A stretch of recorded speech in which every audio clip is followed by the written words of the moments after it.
The city of Pedro Leopoldo in the 1950s is very different from what we see today. The municipality grew and developed. Today it is home to 65,000 inhabitants, but on the streets, a contrast is noticeable. It seems as if time has stood still, as in other places, and that the story of an extraordinary past remains alive in its buildings and its residents.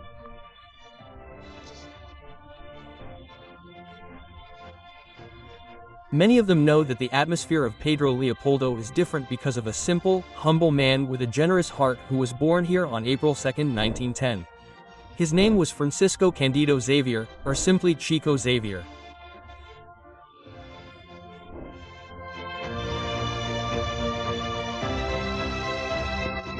Chico Xavier was the apostle of Christ in modern times. Someone who experienced love in its fullness. He was a person who didn't despise, at least I've never seen, anyone, and he greeted everyone with hugs, smiles, kisses. He welcomed everyone warmly. So Chico was a person of light, a man of great light. What would have been the greatest legacy left by Chico Xavier? I have no doubt in saying so. He practiced the gospel maxim of, love one another as Jesus loved us. A love unknown to me.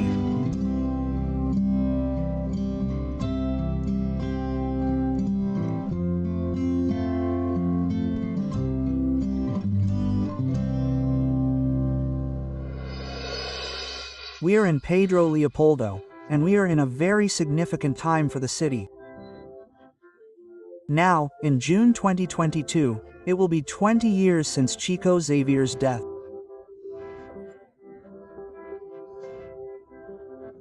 Our goal here will be to visit places important to Chico's story, meet people who knew the medium, and also recount part of his life story, but from a more human perspective.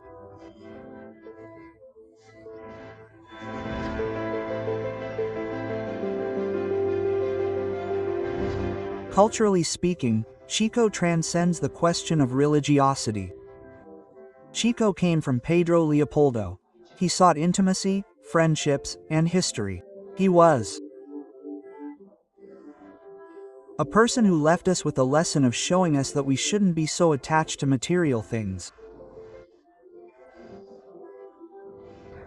From a very young age, Chico Xavier began to face the pains of this world. In 1915, when he was 5 years old, Chico lost his biological mother, Dona Maria de São João de Deus.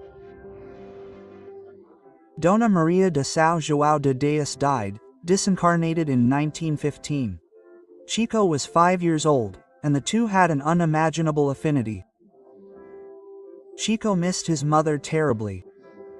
I often say that Chico was a man who lacked a mother. With his wife's death, Chico Xavier's father had to distribute his 9 children to relatives to help raise them. Chico Xavier ended up in the home of his godmother, Dona Rita de Caixa, a completely unbalanced woman. He began to suffer bullying and mistreatment from her, and from her nephew who lived with her. She was an unbalanced godmother. She didn't understand the situations the child was going through, who dreamed a lot, who sleepwalked, had many difficulties, and she didn't understand and hurt Chico. Chico was afraid.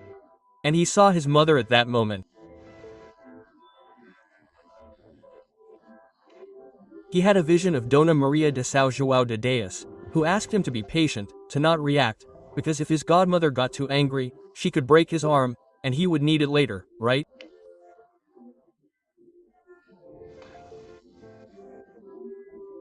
So, all this happened, and he patiently endured it, and she promised, I will send an angel to take care of you. It was 2 years of constant physical and psychological torture, until Chico Xavier's father remarried. So, Chico went to live with his stepmother Cidelia Batista Xavier, a loving woman with a huge heart. a true saint, Dona Cidelia Batista, with whom Chico bonded from their first meeting. His first conversation with her was, "You are the angel that Mommy sent, that Mommy promised to send in the name of Jesus." And then she saw that he was being mistreated, with a bruised stomach, covered in wounds on his body, and she took great care of him. In 1931, when Chico Xavier's stepmother, Dona Cidelia, died, a momentous event changed Chico's life forever.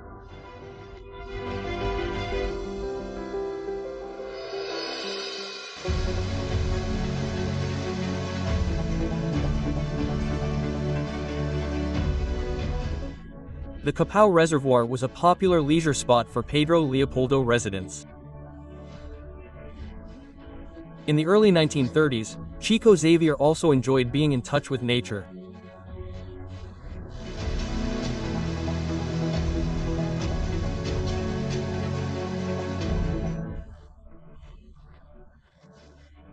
And it was in this setting, in December 1931, that the spirit of Emmanuel appeared to Chico Xavier, revealing the three words that would forever be part of Chico's life: discipline, discipline, and discipline.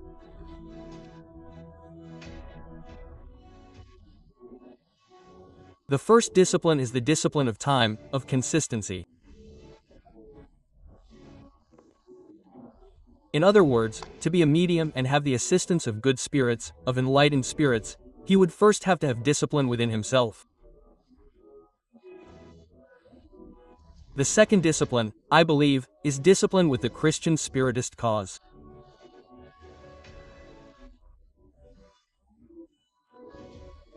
So he was taking on not only a mediumistic task, but above all a mediumistic task with Jesus and Spiritism.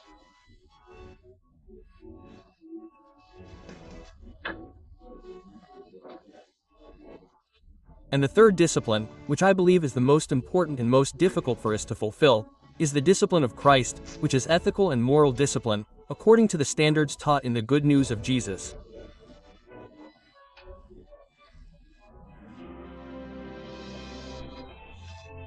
Using the three meanings of the word discipline, guided by Emmanuel and other spiritual mentors, Chico Xavier began his work psychographing messages.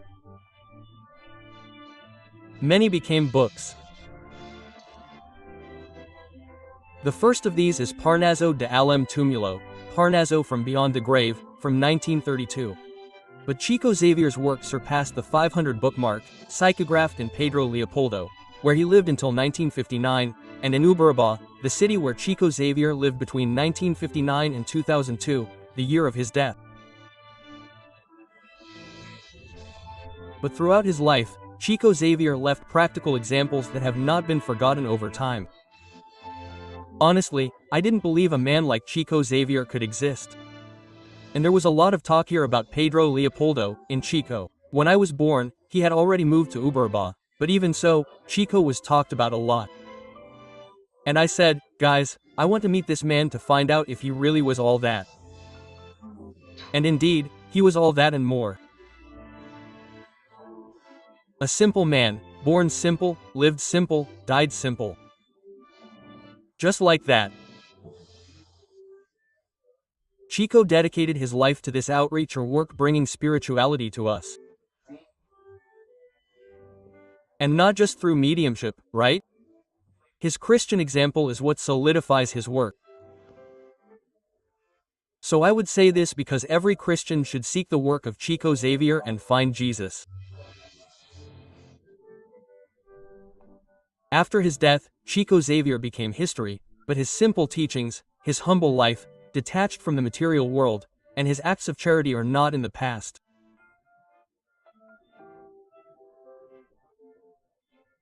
It's as if Chico were still a resident of Pedro Leopoldo, guiding his friends and ensuring that the light that was lit so long ago continues to illuminate his hometown and all other cities around the world.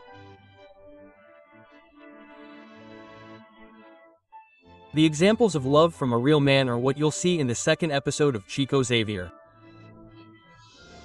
The light that never goes out. Chico he walked around in shoes anyway. He made shoes out of flip-flops. He was a big toothpick and a hat. They gave out hats back then, right? And on the other side, Father Sinfronio passed by. Father Sinfronio greeted Chico from the sidewalk on the other side. Chico simply took off his hat and bowed to him in the middle of the street. I saw this scene, I couldn't do anything, just come. He didn't have a camera, he didn't have a recorder, he didn't have anything. I just saw it and kept it in my memory, right?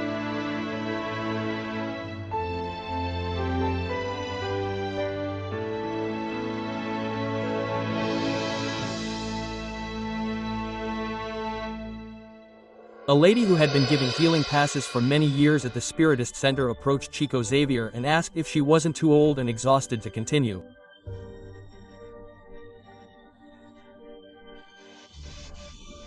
She added, "But, Chico, I want Emmanuel's opinion, okay?"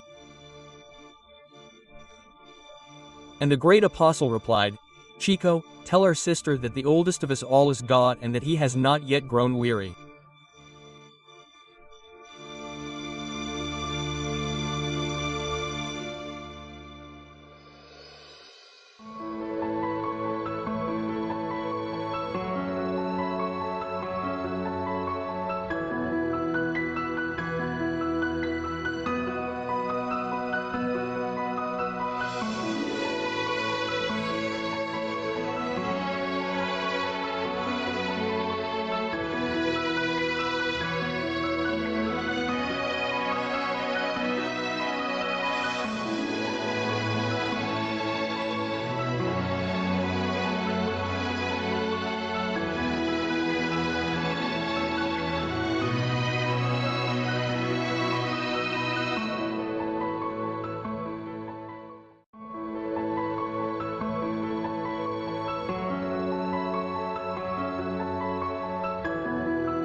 Life goes on as normal in Pedro Leopoldo.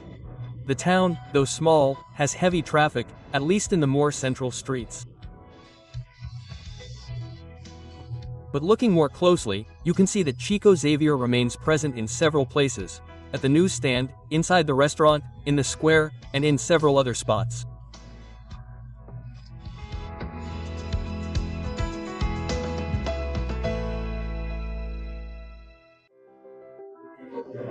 This is the hotel where we are staying here in Pedro Leopoldo, and here you can also find some tributes to Chico Xavier. For example, in the back there's the event hall named after the medium, but right here, look, in the main lobby, right at the hotel entrance, there are striking photos from the town's history. And of course, here too, there are records of Chico Xavier at various times. Here, look, Chico's mentor, Emmanuel. And finally, a very curious photo, a visit Chico Xavier made to Allan Kardec's tomb in Paris in the year 1965. These historic photos are part of one of the largest collections about Chico Xavier in Brazil, belonging to the memorist Geraldo Leão, a Catholic man who arrived in Pedro Leopoldo when he was only 11 years old.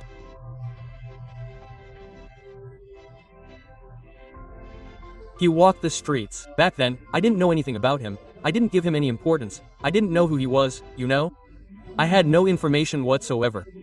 I only learned about Chico Xavier later, when I was 15 years old. Living in Pedro Leopoldo, Geraldo witnessed gestures of love and respect from the community and even other religious people toward Chico Xavier. And on the other side, Father Sinfronio passed by. Father Sinfronio greeted Chico from the sidewalk on the other side. Chico simply took off his hat and bowed to him in the middle of the street.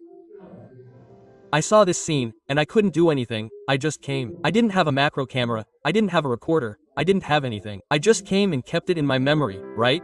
Part of the collection of Geraldo Leão's work is permanently on display in a hospital in Pedro Leopoldo.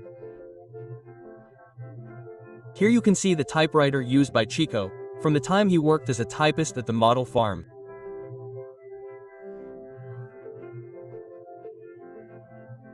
The timesheet that attested to his attendance at work, one of the chairs Chico used to receive psychographies, and also the psychophonic recorder Chico started using to record spiritual messages in audio.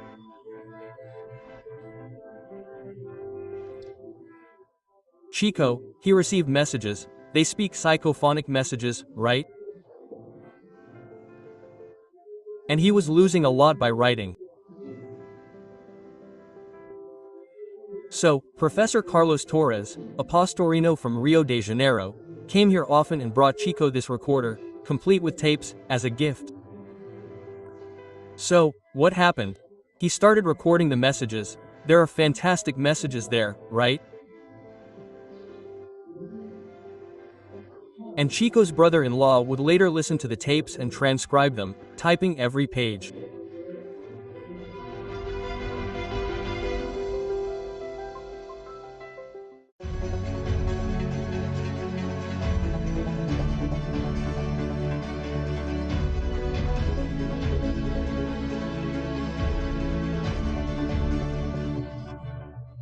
During our visit to Geraldo Leão's collection, we discovered a part of Chico Xavier's personality that isn't often told, and it's related to this poetry, inspired by himself.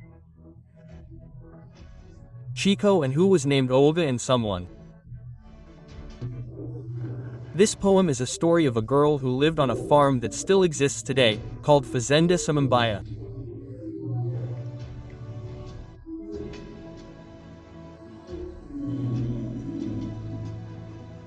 And a dentist here in Leopoldo, Jose Isa Filio, I showed him the poem. He was a fellow countryman of Chico. He said to me, Geraldo, Chico was in love with this one.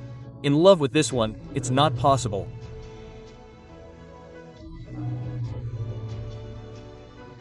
Yes, he liked it, he really liked it. I don't know why they didn't get married, I liked her more. And then he wrote a poem for her. A few days ago I tried to find out what vibrates in you and I feel you are blessed, because you know, Olga, what I saw. A calm blue lake under the lace of moonlight and a small boat gently gliding by. And now today that I speak of 2022, I got a photo of. The inspiration for this poem was a woman. It was a woman that Chico liked. He liked her, exactly. A woman that Chico liked. And it's from 1934. I was 24 years old. It's at the height of passion, right? Exactly.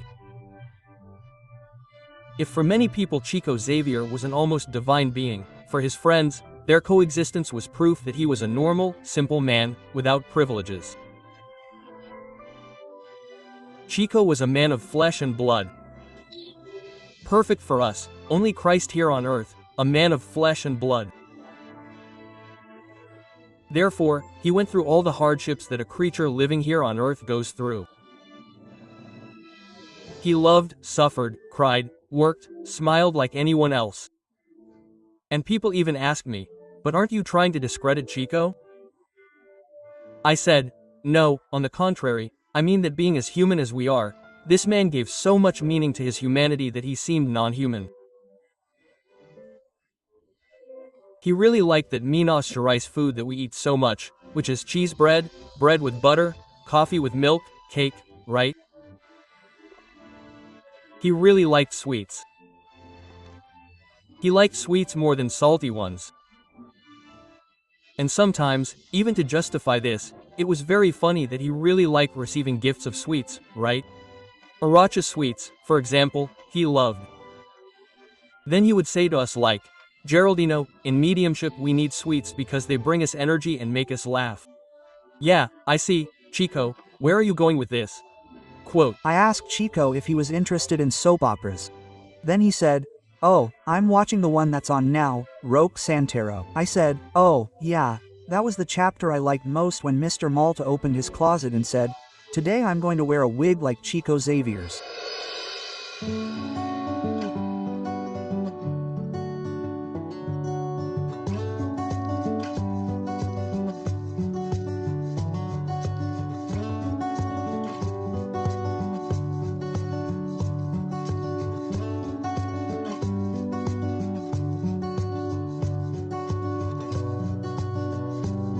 Chico Xavier worked from a very young age.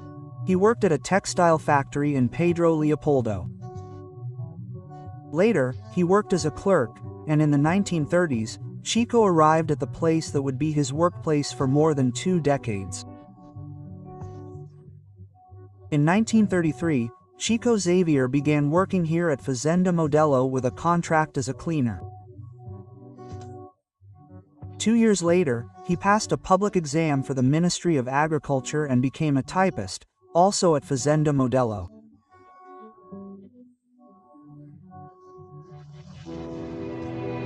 This lasted until 1958.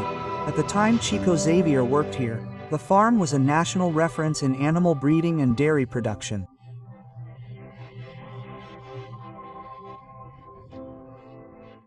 This farm was formerly an insemination farm, more focused on insemination.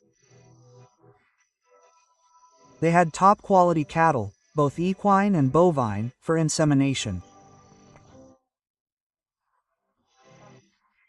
They sold this semen to the farmers in the region, to improve both milk production and the breed, right? Back then, even the cattle on the model farm were always awarded in exhibitions. Today, the space remains preserved and is under the care of the Federal University of Minas Gerais. We established some kind of partnership to see if we can start implementing some projects that have already begun. Some have even begun to be implemented, right, by the university's veterinary school. Even though it's only 3 kilometers from the center of Pedro Leopoldo, in every corner you can feel a peace that's hard to explain. This is also where the Chico Xavier Cultural Space is located. This room was where Chico psychographed the work, Paulo and Estevan, for 8 months. Inside the model farm, we'll now see the exact space where Chico Xavier worked. For 25 years, 2.5 decades, every day he climbed this wooden staircase here. And you can tell just by the style of the staircase how old and how sturdy it is, besides being very beautiful, right? Let's go upstairs. Let's go to the first floor to see the exact place where Chico Xavier worked. Going up the stairs, we arrive at this first room, which is a larger room, where Chico Xavier's boss, Dr. Romulo Joviano, worked. So, every day, Chico had to cross his boss's entire office to get to where he worked, which is this other room here, a little smaller. It's true. So, in this space, for 25 years, Chico Xavier worked as a typist.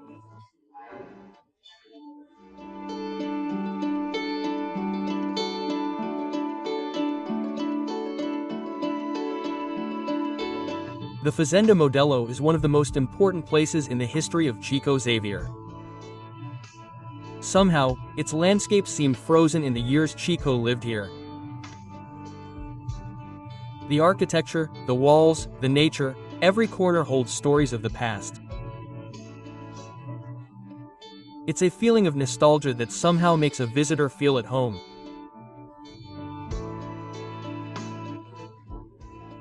In my eyes, among many views that exist on Chico, a faithful servant of Christ. Chico Xavier was an apostle of love and charity. He was recognized not because he was a spiritualist, because he was a medium, but because he'd have been a great man. In the next episode, you'll visit Chico Xavier's last home in Pedro Leopoldo, a space that is part of the city's cultural heritage and preserves the story of Chico Xavier down to the smallest detail.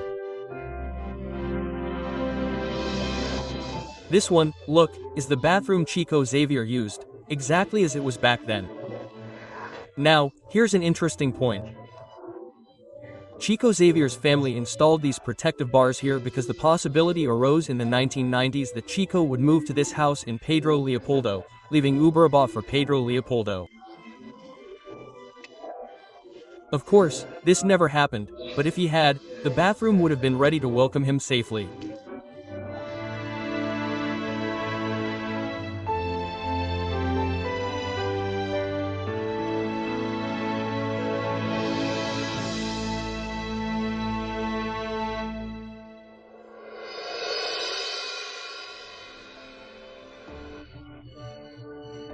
We were talking to Chico about the sexual improprieties and adultery, when he said, "I talk about all this with my nephews, and they say to me, 'You are out of time.'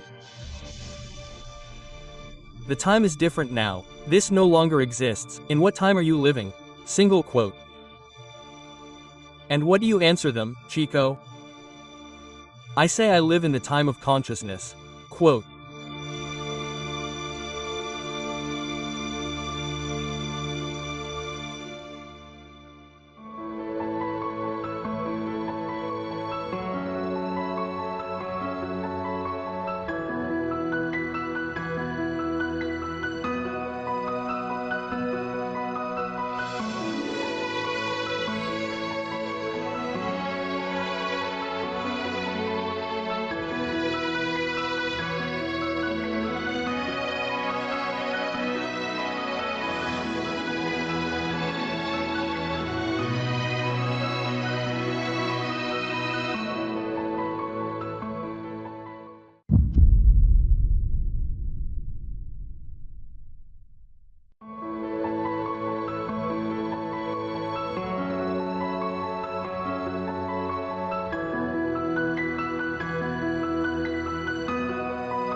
Exactly 20 years ago, on June 30, 2002, the greatest Brazilian medium of all time left physical reality.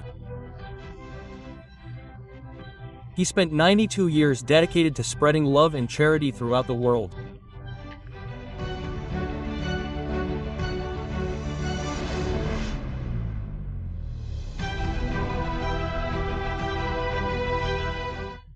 A man who taught love by example. Example isn't the best way to convince someone of something. It's the only way, right? The gospel says you know a tree by its fruit. But I'd say it was a quality, and I noticed it because I was young. Chico was a true moral authority there, but he didn't behave like a moralist. With all his moral authority, he respected my time. He respected everyone's time. A man who never stopped being humble. So Chico's humility permeated every aspect. His simplicity was a person who loved sweets and loved talking with friends, right?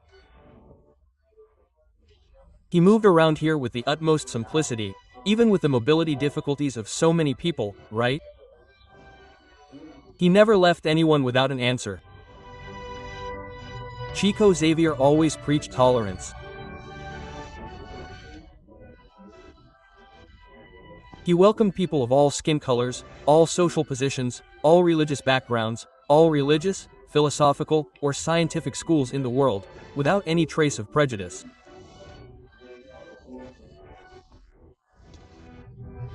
And above all feelings, Chico Xavier always prioritized love.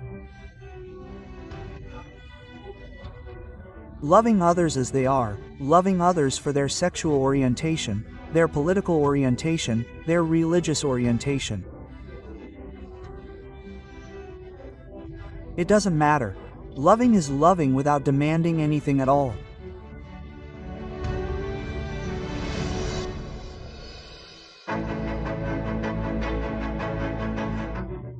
In this small facade, where a narrow door delimits a single path, stands one of the most important places in the history of Chico Xavier in Pedro Leopoldo.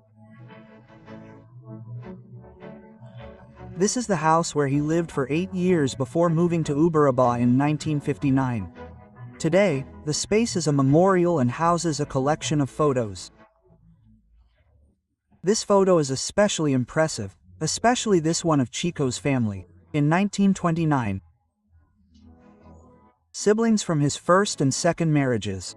There were 10 siblings, including Chico from his first marriage, and 6 from his second. And what an occasion this was! Chico's sister's wedding, the same one who led him to spiritualism. Maria da Conceição Xavier. Now Maria da Conceição Xavier Peña.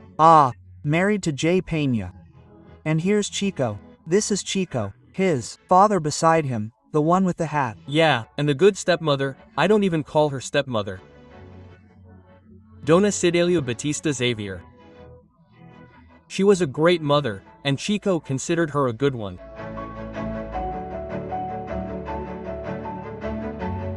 So, let's get to know Chico Xavier's house. That's it. What do we have here in this first room? Some photos, some texts, poems. Poems. By Chico Xavier. They're not psychographed, no. Yeah, they're theirs, his own. His own. A book entitled, The First Book, was published by Vina de Luz. What do you highlight for us about this? What I highlight, imagine you in 1928, Chico at 18, with the conflicts of a teenager portrayed here in this poem. Listen carefully to how he says, because my soul is like a stormy sea. My sad heart is a poor, loose boat, without direction, sailing on the rough tide. The anguish of an 18-year-old teenager. Where is this? Uberaba. This is Uberaba. This is Chick's first residence in Uberaba. I mean, when he left here and went to Uberaba. Yes. But there were 2 residences there. There were 5 residences in Pedro Leopoldo. And 2 residences in Uberaba. This is one that the public no longer has access to. Today it belongs to the Christian Spiritist community. Therefore, it is inaccessible. The physical and architectural structure of the house is the same as it was when Chico Xavier was here. It was simply restored and revitalized to receive visitors. Only 2 rooms remain exactly as they were in Chico's time. One of them is the bathroom. This one, look, is the bathroom that Chico Xavier used, exactly as it was back then. Now here's an interesting point. Chico Xavier's family installed these protective bars here because the possibility arose in the 1990s that Chico would move to this house in Pedro Leopoldo, leaving Uberaba for Pedro Leopoldo. Of course, this never happened, but if he had, the bathroom would have been ready to receive him safely.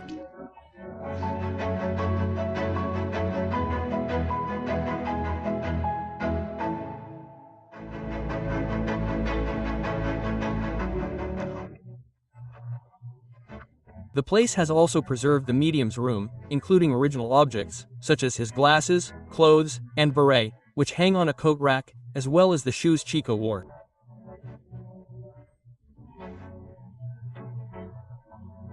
In these spaces, it is possible to see Chico Xavier's story in various ways and part of his recognition for having preached fraternity in each of his gestures. Chico was elected Minas Gerais Native of the Century and the greatest Brazilian of all time. I will paraphrase Carlos Antonio Bach, a biographer from Uberaba. Chico Xavier was not an angel playing the role of a man. He was a man of the world and in the world, playing the role of an angel.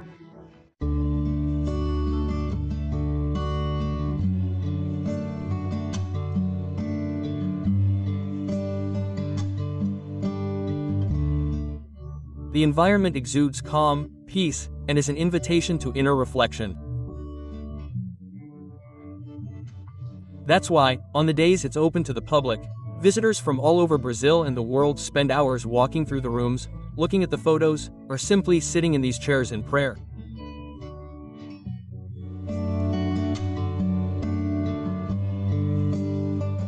To this day, I'm still amazed by Chico Xavier, you know? Because I get goosebumps and emotions remembering why he was such an unusual, different man.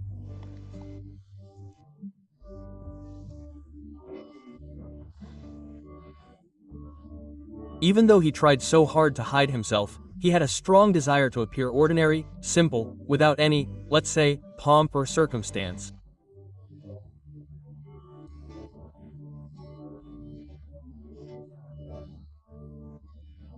Family life with him was very pleasant because he didn't position himself as a guru or a master or someone teaching something.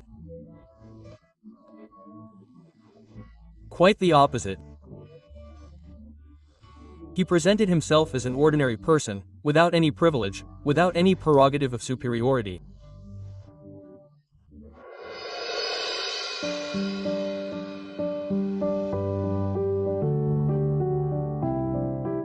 Near Casa Chico Xavier is the square, which also bears the medium's name. And here you can see one of Pedro Leopoldo's most visited landmarks, the life-size bronze statue, unveiled in 2014, which sits on a bench observing the city's daily routine. Work by visual artist Vânia Braga.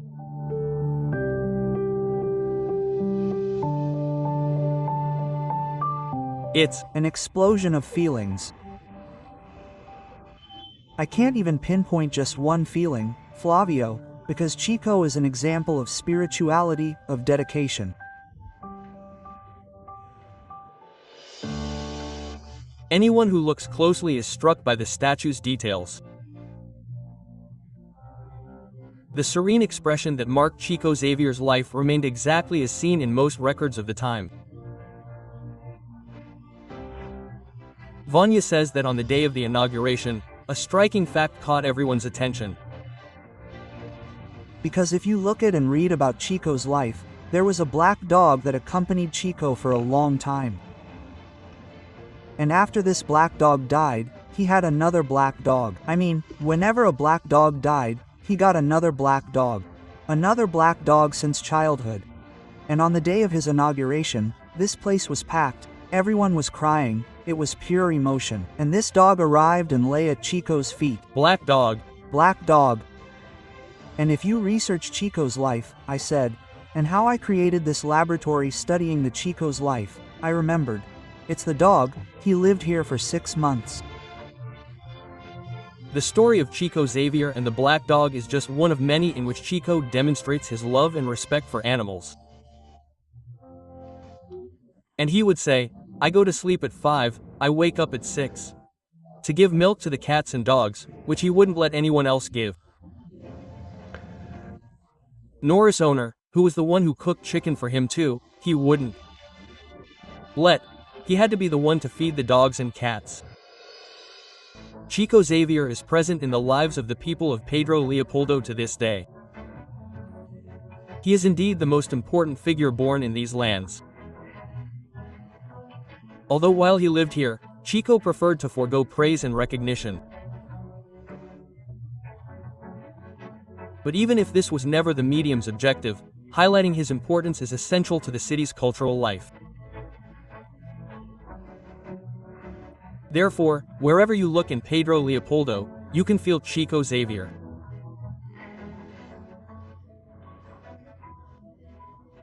He brings a whole legacy, right? A whole teaching that he left for our city, where we welcome visitors from all over the country and the world who come to visit this birthplace where Chico was born and where he began his early work.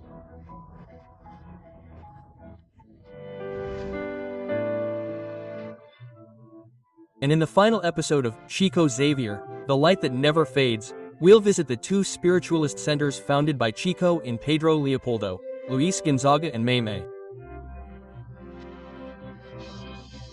And we'll meet Mrs. Marta Xavier, from Chico's family, who lived with the medium when he still lived in Pedro Leopoldo. We were very close, right? I married into the family. He came to our house often after the children were born, and he continued to come. He was a very kind, very caring person. We had a great friendship. He visited my house often.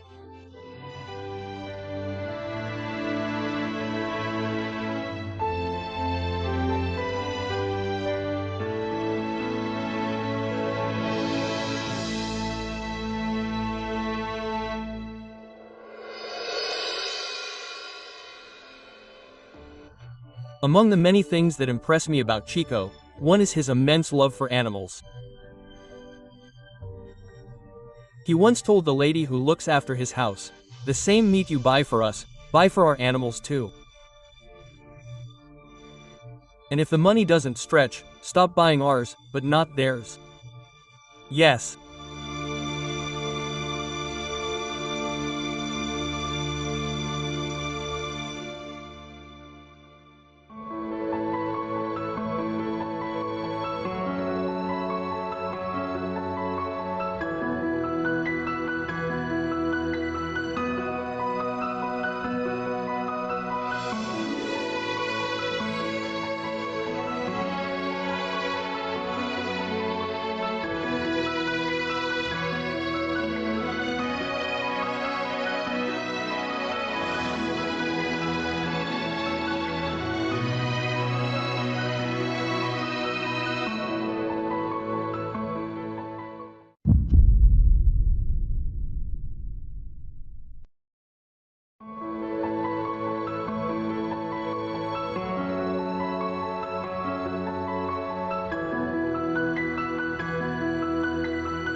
Pedro Leopoldo is located in a mountainous region 40 kilometers from Belo Horizonte, a place where nature always finds a way to surprise with its blend of rural and urban landscapes, past and present, and where impressive stories are part of the daily lives of its residents.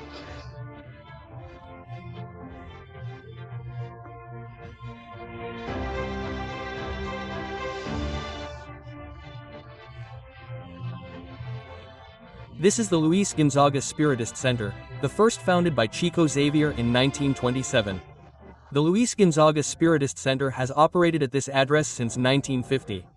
Now, 40 years earlier, in 1910, also at this same address, Chico Xavier was born in a house exactly like this one. The one you see there is a replica.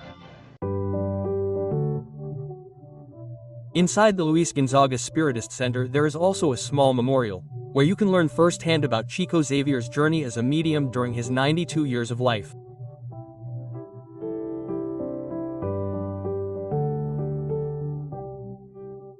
And where is the rose transported by a spirit and offered to Chico in a materialization meeting?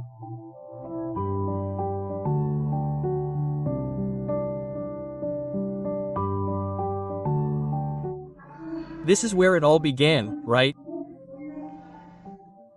Where did such an important person, Chico, come from, bringing such a profound life lesson? For everyone, the whole country, let's put it this way, simply, how we see our brothers and sisters, because sometimes we're up there, we think, it's different because we're lower down, and it's not. Everyone is the same. Inside the Luis Gonzaga Center, several activities are carried out, and they all help the community. One of them is the work with seamstresses who make clothes and blankets that are distributed to orphanages and nursing homes.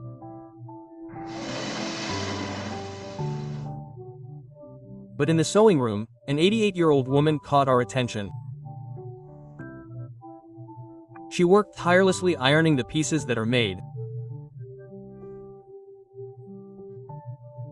Minutes later, we discovered that she was Mrs. Marta Xavier, a widow who was married to a nephew of Chico's and therefore lived closely with the medium in Pedro Leopoldo. We were very close, you know, I married into the family. He came to our house a lot after the children were born, and he continued coming. A very kind, very affectionate person. We had a great friendship. He always taught love. He taught love. And he loved to tell jokes, to talk, joking, making jokes with the family, you know. And he welcomed a lot of people from outside here in Leopoldo. So, he was a very, very wonderful person.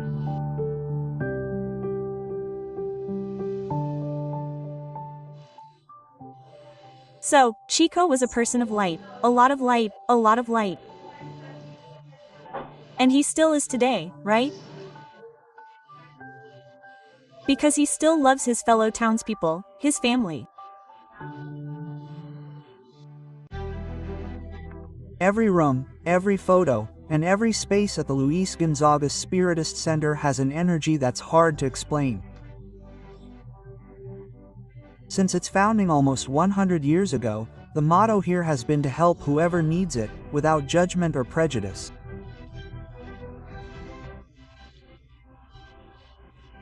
Last Saturday, we distributed blankets and flannel jackets to the elderly who come for soup, because we make soup every Saturday morning in his honor. You're still going strong at 88. Yes, I'm here fighting, right, to fulfill my mission.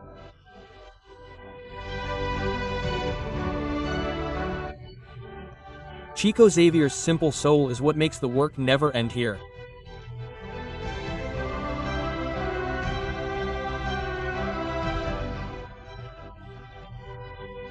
Another important place that is part of Chico's history is the Center Spiritist Meimei, also founded by the medium in 1952.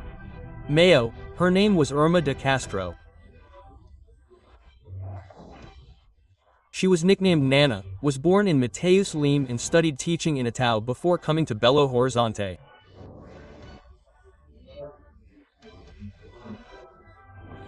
And MEIA, she had a chronic kidney problem, but she had a tonsil complication during surgery that led to a generalized infection, and she passed away at the age of 24.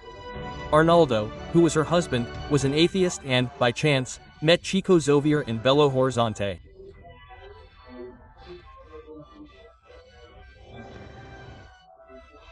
And Chico spiritually recognized him, spoke his name, and the difficulty he was going through, which greatly impressed Arnaldo, since he didn't know Chico.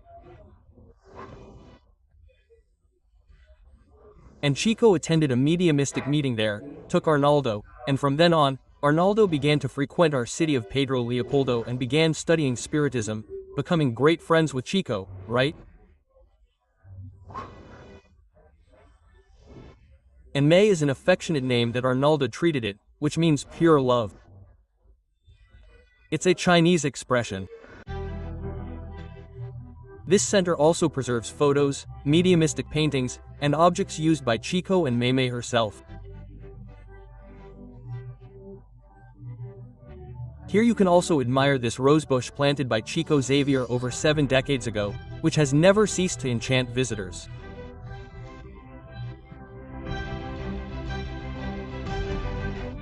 This is the outdoor area of the Meimei Spiritist Center here in Pedro Leopoldo. And what catches my attention from the outside is this simple building here. Eugenio will tell us why Chico built this house here in the back. In fact, after the center was built, this area here was built for his sister to live in, but she passed away. Chico was doing the gospel in the home on the outskirts, where he distributed some things. A woman's house flooded, and he ended with the gospel service there. So he brought her 3 daughters, and her husband to stay in this house. And here the whole family was raised. And Dona Josefa, a great friend of ours, Josefa Soares, stayed. She was the center's caretaker, and she passed away at the age of 100, living here. The Meimei Spiritist Center also maintains social work that helps needy families and people in vulnerable situations. These activities have never been interrupted in these 70 years of work. And Chico, through the guidance of spiritual mentors, was led to found this Center for Spiritual Assistance, Spiritual Nursing, which we also call disobsession, which involved intimate work with more difficult cases, which couldn't receive the same level of care as at Luis Gonzaga.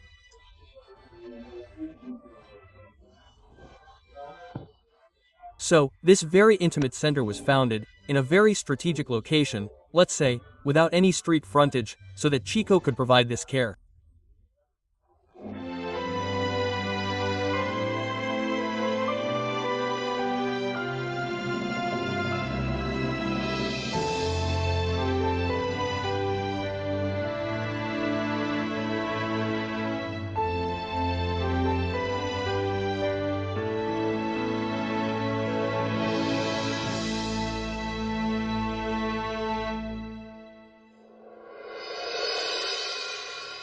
He was very close. When a reporter asked him a question, "How do you explain the title of the book Brazil, Heart of the World and Homeland of the Gospel," which he received in 1938, at a time when Brazil had thousands of abandoned children, unemployed people, prisoners, and so much poverty? Quote, Chico replied, "My son, the founder of the gospel was crucified. Because we're going to expect a privilege for a country."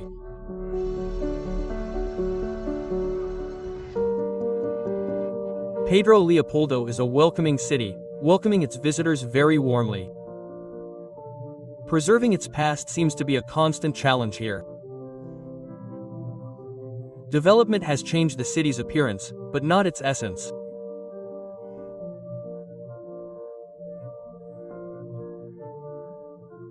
In the stories of Geraldo Leão, in the works of Vânia Braga, in the memory of Dona Marta Xavier, and in the lives of so many friends, Chico Xavier remains alive through memories and works that recount his journey from various perspectives.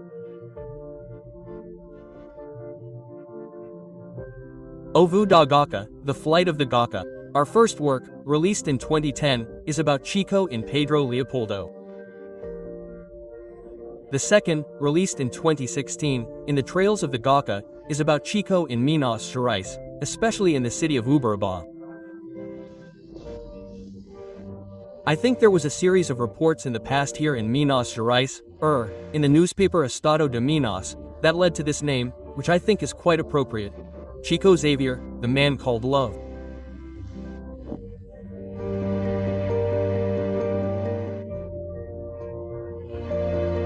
The Chico Xavier House, Chico Xavier Square.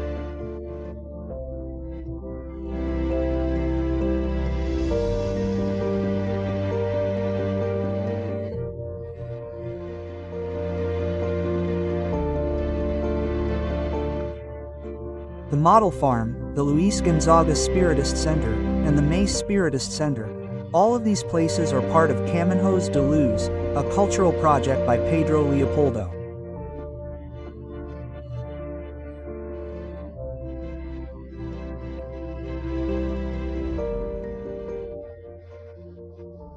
The Chico Xavier Cultural Foundation is an entity created to promote the values that have always been present in Chico's life and work, through a cultural lens and without any discrimination based on race, color, gender, or religion.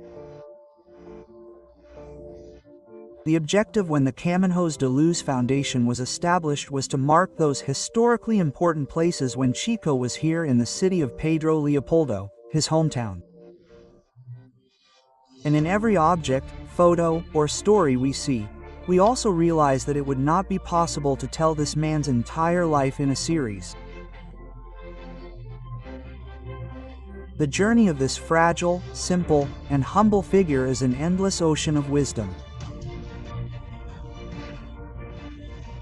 And these 4 episodes represent a small aquarium in this immensity of love that is Chico Xavier.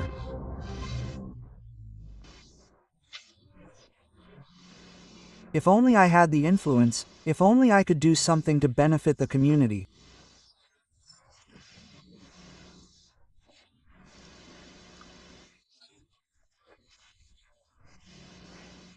And if I had the slightest authority to do this, I would simply repeat to myself and to all our brothers and sisters in humanity, from every land and every language, that word, those words of our Lord Jesus Christ. Love one another as I have loved you.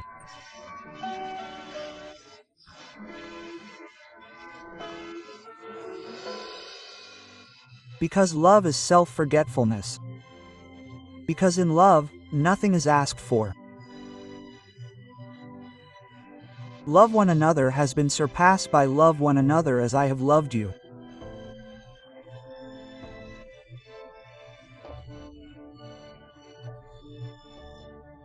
To love someone or some cause, without asking for anything, without expecting payment, not even the understanding of another's intelligence, is to work for a happier humanity, for a better world, the end of wars, and the encouragement of progress on moral foundations, so that, with respect, we can overcome all barriers and love as love should be consecrated among us.